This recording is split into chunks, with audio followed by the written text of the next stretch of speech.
katropa, ito po si Jokas at magluto tayo ng tinolang tahong para sa tanghalian.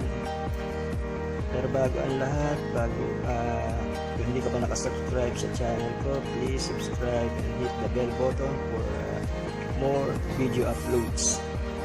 Tara mga kaibigan, samahan niyo ako. Ito po ang mga ingredients: tahong at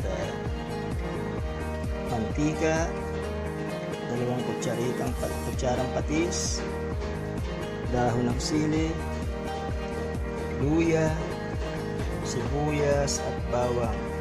Ayan po, slice yung luya, chop na bawang at sibuyas. Tara, samahan nyo ako mga katropa. Ito na po, umpisa na natin. Isa lang ang kawali at painitin.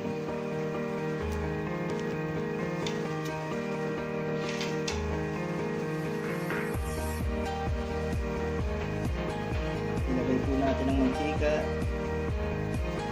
Ayan.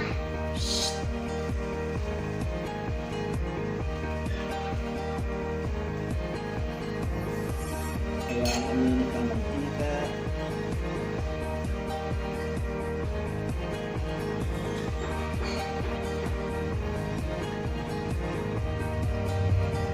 Igisa po natin ang bawang. Ayan. Sunod ang sibuyas. Haluin.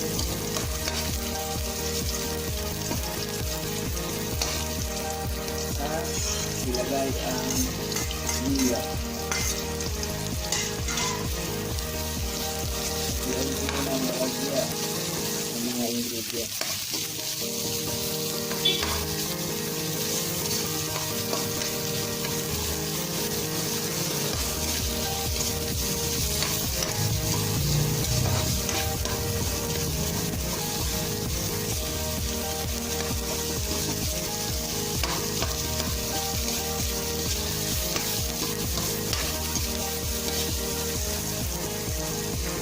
Dahil naamoy nyo na yung luya,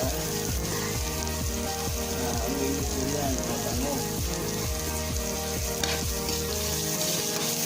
Ang kawala naman ng nilagkayan.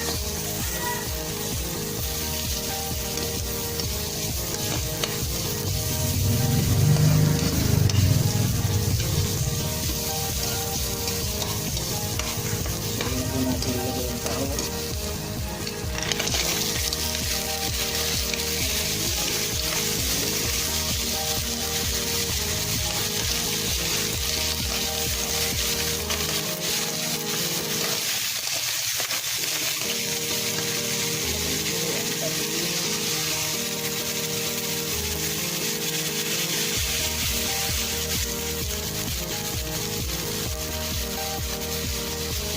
Lagyan ng isang tasang tubig.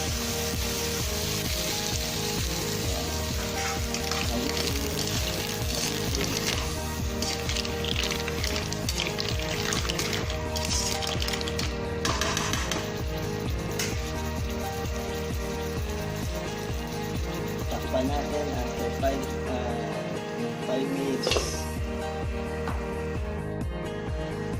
After a while ago, buksan natin at